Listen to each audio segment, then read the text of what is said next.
Good. Thanks for coming out. We're going to have a good time talking about some of these topics here. Who's seen me before speak? And a couple of you. So very good. And then just to get, I'm going to talk about some AI a little bit later in this presentation, but just so I know, how many people have used or are using some kind of AI tools right now? Most of you. Very good. Just gives me a good feeling. I want to start off with this. If you know my story, this will be a little bit repetitive, but I started my career at Penton Media, downtown Cleveland in 2000. And when I started, Penton Publishing Company, magazines, events, they were the largest media company in North America, believe it or not, independent media company. And when I started, they had this big goal that they were going to have at least $1 billion in revenue. I think it was by 2005 or something like that. And it was a big deal, and we had all these initiatives. And then if you remember, 2001 happened, 2002, 3, we went into a recession. And when I started, there were 7 people between me and the CEO. So I was new project manager there. I just started, and it was about 24 months later, I was reporting to the CEO. So those 7 layers were all gone, and they were all let go. And it was a lot of them friends. It's like, and by the way, I wasn't any smarter. I was just cheap and adaptable. That's why I actually got to keep that. Penton stock price was $34 a share when I started at the company, and 3 years later it was 7 cents. So those people that got let go, some of them had 100% of their 401ks in Penton stock, and they were devastated, and it was horrible, the things that they had to go through. When I started at Penton, I thought this was the safe choice. I was going into the safe career path, and I realized it absolutely wasn't the safe choice, and I saw that, and it really kind of jaded me on the whole corporate system, but I learned about what is safe, what is not, where you have choices, where you give a little bit of that control up. So very smart people, they did everything right, they got laid off, and I'm like, okay, what really is safe? And I started looking at all these different systems and trying to figure it out. I'm like, okay, well, safe really is if you have limited amount of choices and control, not very safe. Even though we might think it is, because we get benefits and we get the 401k and we get to go to work every day and we think, oh, we have this wonderful job.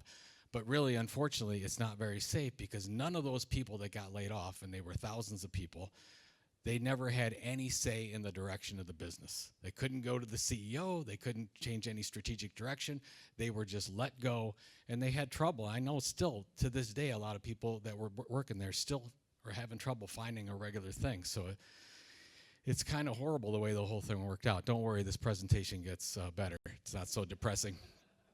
So I learned what's the job of this particular system. It's not evil. Systems aren't evil. They're around for a reason, but they're not to protect us.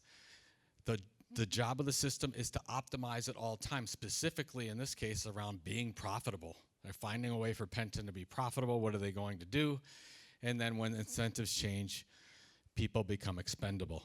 Okay, so that was then. Let's talk about what's going on right now. So this is actually, I took this from a couple days ago. So these are the top 9 companies by market cap. So you've got NVIDIA there at 4.36 trillion, all the way down to Tesla. You've got the employee count of each one, and you've got the revenue per employee of each individual per the employees that are there. So I want you to look at that and tell me which one you think stands out. Is there any one of these that really stand out to you as different from the others? Amazon. Why Amazon? Why Amazon? What's different about Amazon? Amazon has way more employees, right? And they're much lower on the revenue per employee. Now, I get it. These are all different business models. Amazon's model is different on the retail side. They have lots and lots of people. But if you are Amazon executives and you're trying to figure out how does this system work, we want to optimize the system, they're going to say, we have to increase this number and lower that number, at least relationally. So what have you been seeing lately?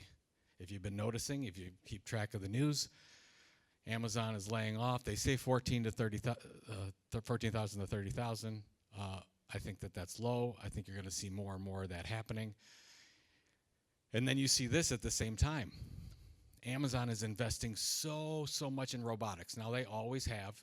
They've always been a key investor. If you've seen any of the documentaries on what Amazon is doing at some of their logistical centers, it's fascinating. But their long-term plan is to replace as many of those employees as possible with robotics. So you go back and you're like, this is the system correcting itself. It's doing that. So you just things that we want to notice. And once we as employees become, they want to optimize that system, we become replaced by another employee that maybe we trained, or maybe by a robot or AI or whatever the case is. So all we want to do is identify all these systems. We have them all around us. This particular one is just the career one. And that was I learned that from my personal experience. But let's talk about another one. So let's look at this first section here. So if we look at the modern health and food system, I kind of bunched this up as one, but you'll get the point I'm trying to make. So rewarding convenience, volume, and treatment over prevention. Everybody shop, you go to the grocery store recently, you know the whole drill about what's the drill when you go in, what's on the inside of the store and what's on the outside of the store. Inside of the store is processed foods, right? Outside of the store is more expensive stuff, but it's the fruits and vegetables. And so we're always told, hey, stay on the outside. Don't go on the inside and eat that processed food. The processed food, because the whole system is fast food, cheap, not what is best for you. And the system is training us to be not somebody that treats our problems, but prevents them. And I bring that up specifically in healthcare. For example, will your healthcare pay for your gym membership? Absolutely not, because that would be, why would they do that?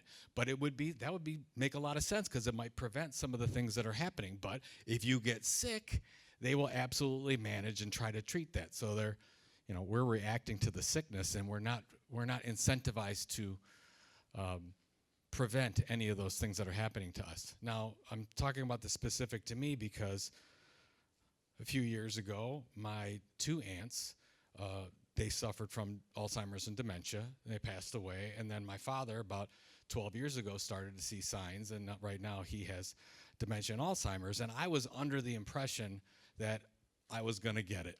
I'm like, it's genetic. There's nothing I can do about it. I'm absolutely going to get Alzheimer's or dementia. And I started going down the rabbit hole and really doing some research, and I realized that most doctors say it's only about 20% genetic. 80% is what you eat and how you treat your body. If you're sedentary or not, if you're exercising, those types of things. That's a system that makes sense for me, but it's very difficult in this environment to do that, because everything going on in our system right now says, oh no, we want easy, we want fast, we'll treat the disease, but we're not going to prevent it. So systems are everywhere. You can talk about the media system, we could talk about the system of marriage, we could talk about lots of things. Let's talk about money. I think I got a 20 somewhere here. Okay, I do, okay. So here's a $20 bill, and if I say I'm going to take this $20 bill and I'm going to be safe about it and I'll put it under my mattress, is that the smart thing to do? Why isn't that the smart thing to do? Why isn't that safe? You lose value every day. Why do we lose value every day? Inflation. So I had to look it up because I was making this point. The U.S. government prints, in addition to those bills that are out of circulation because they're damaged or whatever, $118 million a day in new circulation, which means this $20 bill tomorrow can buy $19.98 worth of stuff, whatever. So I was doing the math on this.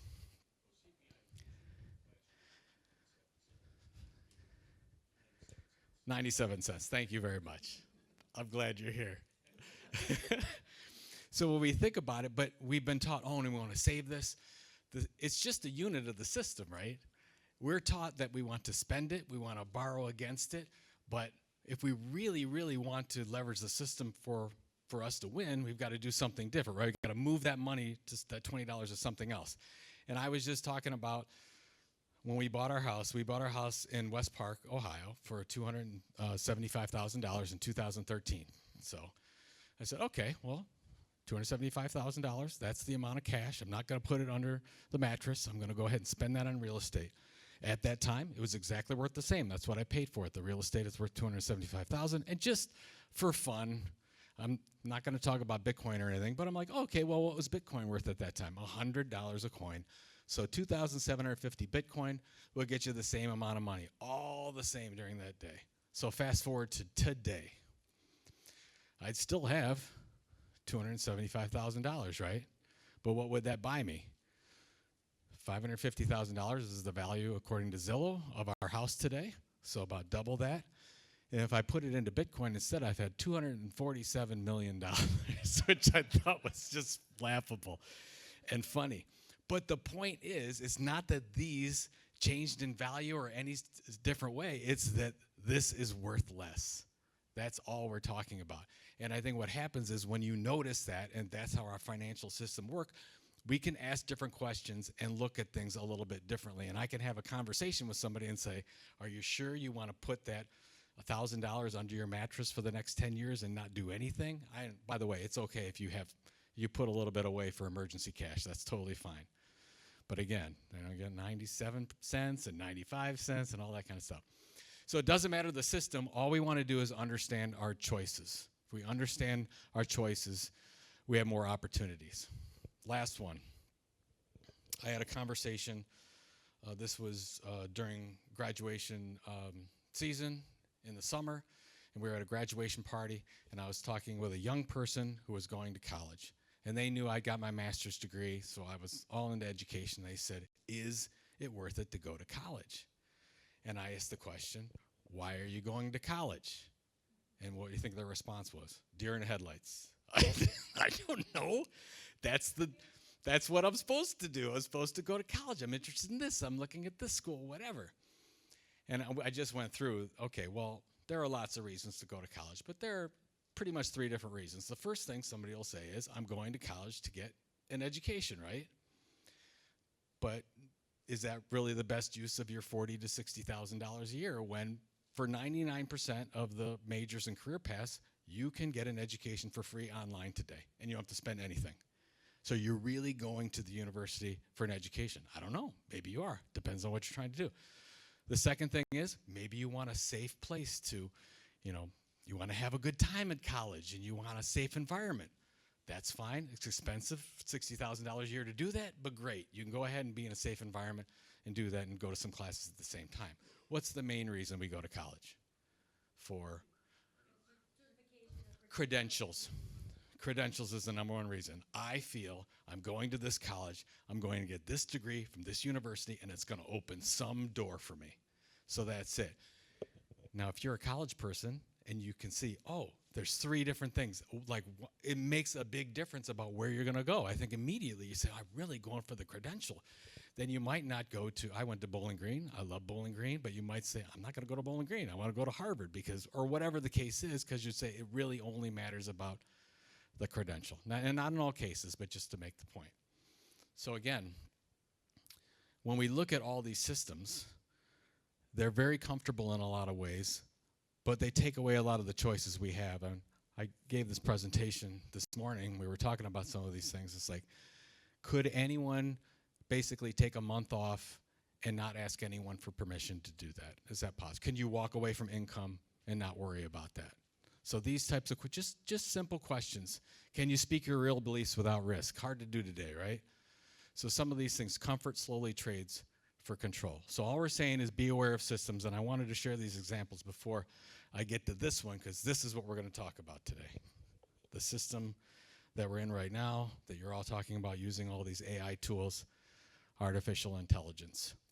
So basically, I think the best way that I've been explaining people, and we were having a conversation before about some of this, is it gives everyone a second brain. Everyone has the experience of millions of human beings and all the content that we've had in the past, and you put it into a software package, and it upgrades what everyone can do. I actually saw a stat this morning that says since 2019, 50% of entry-level positions are gone because they're not hiring for them anymore because they have computers to do those jobs. And actually, the college age and this post-college age kids right now trying to find a job are having the toughest time that we've ever seen in a long time because those entry-level positions simply aren't there. Here's an example of some of the stuff I'm going through. So this is last time I presented on this book that I was here. So I talked about Content Inc., and it took me about 9 months from start to finish to complete Content Inc. I worked with a lot of wonderful editors. I worked with an internal designer, an external designer. I worked with somebody on the audiobook. Somebody helped me with promotion, sales. 9 months, start to finish. Amazon just created a rule that an author can't upload more than 3 books per day.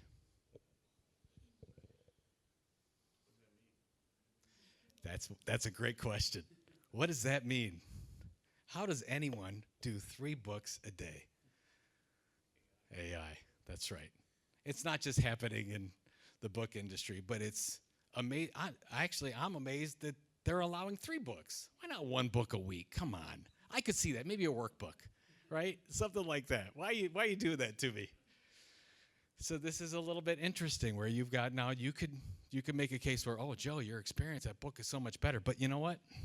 Some of the stuff coming out of AI is pretty good. So it's a little bit concerning. I don't know how many of you are following music on Spotify, but this is a big piece of news that just came out last week. So Sienna Rose has 3 of the top 50 songs on the Spotify 50 chart right now. And Sienna Rose is not real. Sienna Rose is we don't even know who the creator of the AI is of this. And I believe it's been almost 12 months, and all the way through the top 100 Billboard, there's been at least 1 AI song on that top 100 for the last year. And we're going to see a lot more of that because what we found out is people don't care. If they like the music, they like the music. It doesn't matter. So it's just interesting how that's working. Okay, so that's AI content, a couple of examples. Let's look at consumption statistics. This hasn't changed much in the last year and a half. But basically, on average, teenagers are spending about 5 hours on social media. I'm not going to let you adults off the hook here, but we'll get to that in a second. But 5 hours. So let's just say it's 4 hours a day. So 4 hours a day, that is $90,000. If you take from the ages 18 to 80 years old, that comes to about 90,000 hours. 90,000 hours is 10 years of time. If you take that, it's a lost decade. I'm not saying, that might be fun, entertainment, but can't be all useful, right? That's a lot of time we're giving up. If you go 9 to 5 and you say take that and work at 9 to 5, that time, it goes to 43 years of time. We are spending a lot of time consuming information right now. Let's look at adults' time on video. This is on linear television and digital video, 2026 stats. 6 hours and 45 minutes a day, the average adult spends watching, in essence, television. That's the average, which concerns me, is how much. So there's people that are doing 10, 12, 14 hours. It kind of is crazy as we go through some of these things. So again, we're looking at systems. Let's look at this system. The system is feeding us synthetic content like crazy. But some of this is human created, that's okay. But it really wants us to consume. It's saying, please, all of us, consume. Because as the $20, that was a unit of the system, we're the unit of the system. So if you understand that we're the unit, we're the ones that are making these business models go, we just want to say, okay, we can make some choices once that happens. And I think a lot of people were talking about making safe decisions, the right decisions. Consumption seems safe. It's like everybody's doing it. Everybody's on their phones. And creation is the risky part, but I would say we need to switch these. Consumption is very risky for what's going to happen. And creation, I think, is one of the paths out. And there's all kinds of different creation that we can go through, and I'll talk about them in a second. But I want you, as I go through some of these examples, I want to make this very specific to you and where you're at right now so that we can all move forward together. Bless you. I looked up vinyl statistics. Anybody have a turntable? Anyone still into it? Great. Love it. In 1993, turntable sales in the United States over a 12-month period fell to $2.5 million from the height, if you remember, how everything was vinyl. Today it's 2.5 billion. So it's gone up, like it's really gone up, but it's still very small. Don't get me wrong. But I think that is the opportunity where we are going to be inundated with all this synthetic content, all these things that are going on around us. We have an opportunity in this room to be the 1%, to be the content creators, so that we can create more options, choices, and opportunities for us. I'm going to try to convince you of that as we go. Here's why. This is Copenhagen Institute for Future Studies. They came out with a couple of reports. They've been talking about this for a while, but they say by the year 2030, 99.9% of all the content that we engage with will be synthetic. And I just told you before, Sienna Rose, the books, we're finding that consumers don't care. As long as it's content that meets their needs in some way, informationally or entertainment-wise, they're going to engage in it. So, I mean, it's not like we're at despair points here, but I always think of the movie WALL-E. Anybody see that movie? I always think of the movie where every day they're in their chairs, they're watching the television, all they're doing is just consuming content all day, and then they're eating a little bit, and then they're consuming content all day. In a lot of cases, we're at that point, and it may get worse, and I get worried about human relationships as we go. I believe, though, we still have an opportunity right now, and from the experts that I talked with in AI, it seems like we have 3 solid years where human creators can still play a major role in this whole thing before that 99.9% things happen. And I think we have a chance to stand out and really do some amazing things as we move forward here. So here's the methodology. For some of you who have listened to me before, I'm taking a little bit of this from Content Inc., but I wanted to simplify it for you. We're going to talk about these as we go through, and then I'm going to give you some action items if you want to take them. So the first thing is find your tilt. We'll talk about that. We want to build something. What's that asset? The goal is to build an audience, no matter how small, an audience that knows, likes, and trusts us in some way. And then it opens up all kinds of opportunities, and we can talk about what those are if you want to. Here's the first thing. There's never been a better time to be incredibly weird than right now. When I first started in business, it wasn't so good. You didn't want to stand out. You wanted, I don't want to rock the boat. Right now, if you are interesting in weird ways and you have interesting curiosities, we want to lean into those as something that would differentiate us and what we're trying to do and cut through all that clutter. You've got all this. You not only have synthetic clutter, you have a lot of clutter just from regular people out there that you have to get through all that clutter in some way in order to connect with a human being. So we want to lean into that. We call that your tilt, finding your tilt, your area of differentiation. And you start with something like this. So this would be something that if this is something you want to do, and again, I'm not saying that, I'm not talking to each of you as I want you to be a professional content creator. I'm not saying that. If you're doing that, great. I'm saying we have an opportunity to do something different here just by building a small audience. So list 10 things you're endlessly curious about. What makes you weird? What do you know a little bit more than other people? This is mine. So I got started in content marketing. B2B publishing and marketing is basically a recombination into what has become content marketing. All the print magazines, baseball, Billy Joel, this speech therapy, I love all these things. So if you write yours down, by the way, you might not have enough yet. You might not know. This might take some time. I've worked with some people on this where it takes some weeks to really come up with something that they're truly, truly interested in. But Adam Alter, who's written some amazing papers and books, he talks about the idea of recombination and that nothing today is really, really original. What we do is we take 2 or 3 things, we mash them together to create something new, like rock and roll, for example. Rock and roll mashup of blues and jazz and country, and you mash that together, you get rock and roll. Same thing that's going to happen with your tilt. So if you don't know your passions, and by the way, I had this conversation with my youngest one time because, first of all, he doesn't want to listen to his father. But we did talk about this, And he's like, I don't know what my passions are. It's like, we talked about this example here. Anybody watch this movie with Bruce Willis called Unbreakable?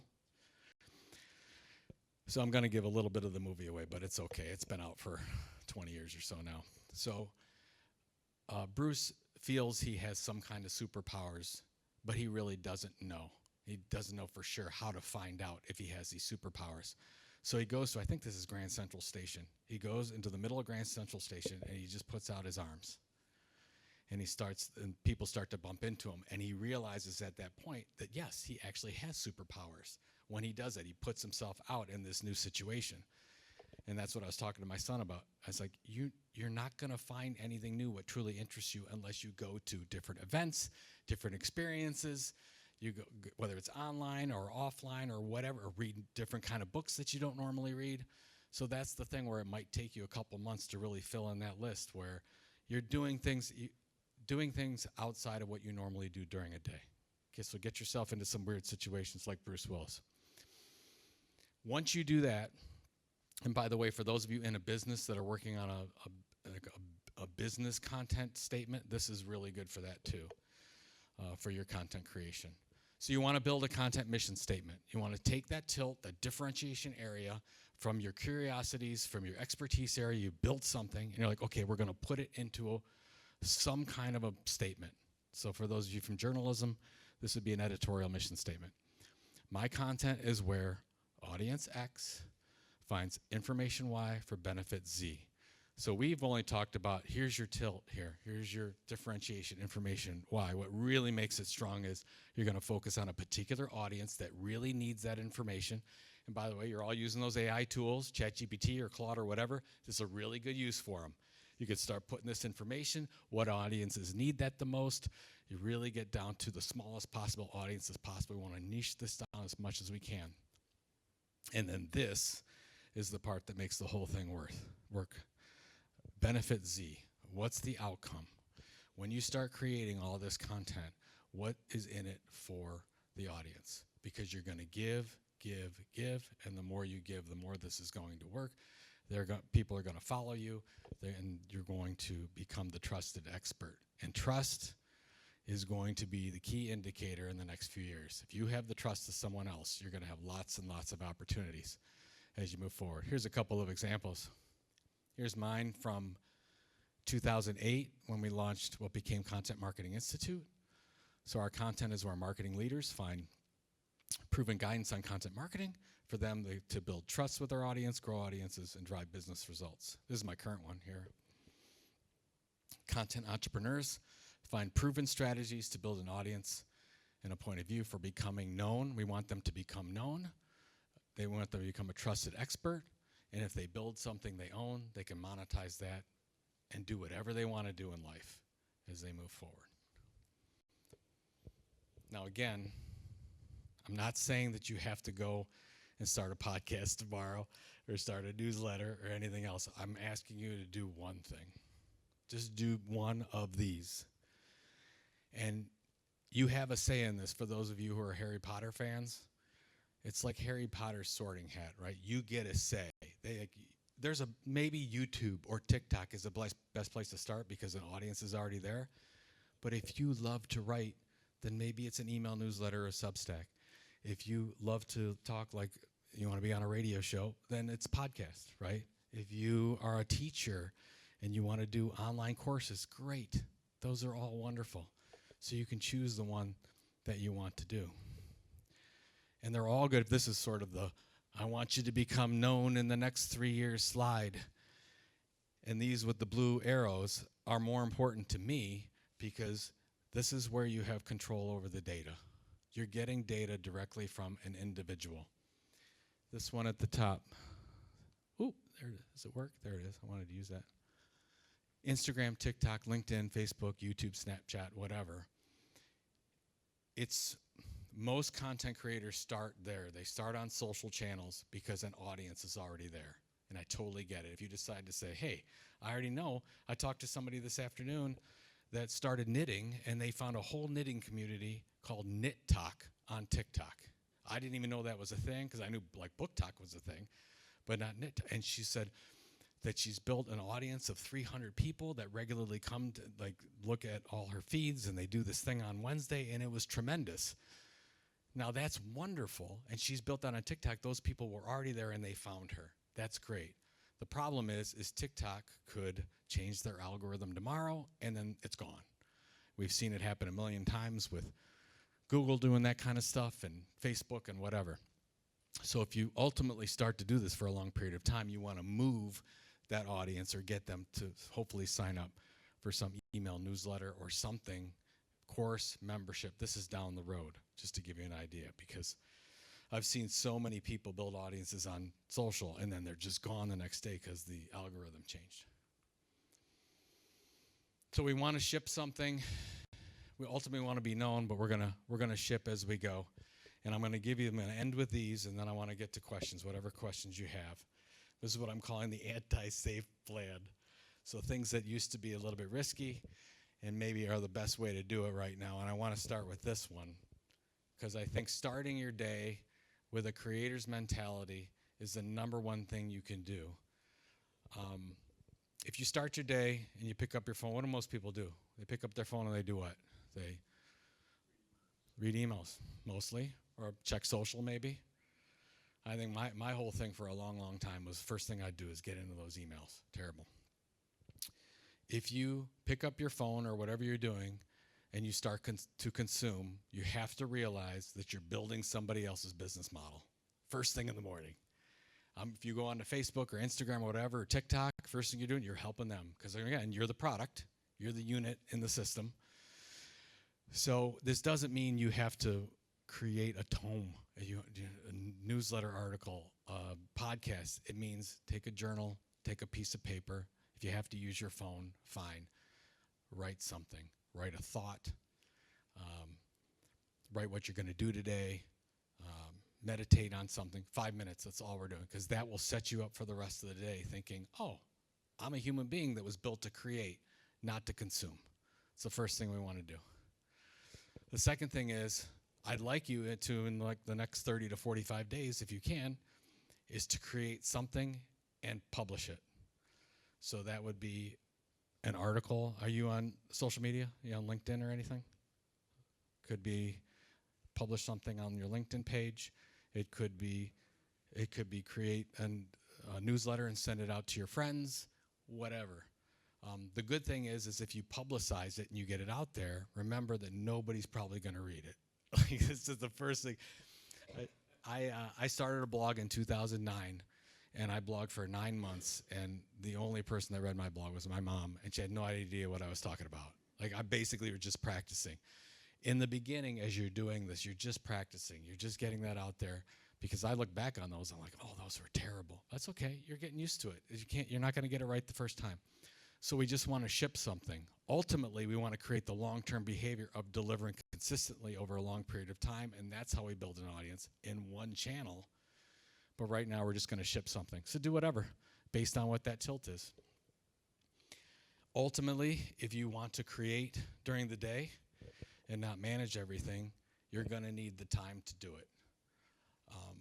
I talked to somebody who was looking for an entrepreneur, who was really looking for some free time to spend on content creation. And I'm like, I'm so busy. I don't have any time. And I said, open your phone and let me look at your daily stats, how long you're on your phone for. And 6 hours and 25 minutes a day on average. I'm like, oh, look at all this. You got TikTok in here. You got LinkedIn. You got email. I'm sure some of it was valuable, but I'm like, you think we can find an hour in here somewhere? I think we can. I think we can to do that. So you have to remove something. You also, as you start creating, what I found out firsthand is that when you start creating and you start publicizing your content, the friends that you have and the people that are around you are going to think you're incredibly strange, and they're not going to understand why you're doing it. And it took Pam, my wife in the back, and I a long time. As we were building our business, everybody thought we were crazy. I was doing blogs on content marketing. What's content marketing? Nobody knows. Like, it's just like, what are you doing? Why would you leave this job and start doing these things? It worked out pretty well, but you have to make sure that sometimes you got to remove those friends from your life that are keeping you back. So just pay attention to the people that are Not, they should be lifting you up. They say, I like that post. You keep doing that. You need those people in your life. And then we want to build something long term. You don't have to be everywhere. You just have to choose one thing. And again, you can choose whatever you want. It could be a podcast. It could be a YouTube show. It could be something on social media. It could be an e-newsletter. Whatever it is to a particular audience, you go out there and do it on a regular basis. It generally takes about a year to 18 months to really start seeing traction. Why I think this is so important is I don't know if we have more than 3 years before it's going to be so difficult for a human being to break through all this content. And it's really why I wrote the book and started talking about this, because I wrote this book for my 2 kids who are 22 and 24 right now, trying to tell them that this AI is just, it's not another tool. This is something we haven't seen before. This is changing more than just, email software or Google or social media. Social media was huge. We had Google come around, huge. Social media, this is what's happening. I've never seen anything like it, and I think it's going to change a lot more than we think it's going to change. But I think we have an opportunity right now. And if we do that, let's say you even get an audience of 50 people. So why do this? I mean, if you're a content creator, you can monetize it in lots of different ways. You can sell merch, you can sell sponsorship. I'm not saying to do that. I'm saying connect with a couple dozen people, and if you do that, you will build human relationships, which I think is the core to this whole thing working. I know it may not make sense. Digital content that's going out there, and ultimately you will get back human-to-human relationships, and I think that's where it's going to be at. If you talk from a media standpoint, where's all the opportunity right now in media? In-person events.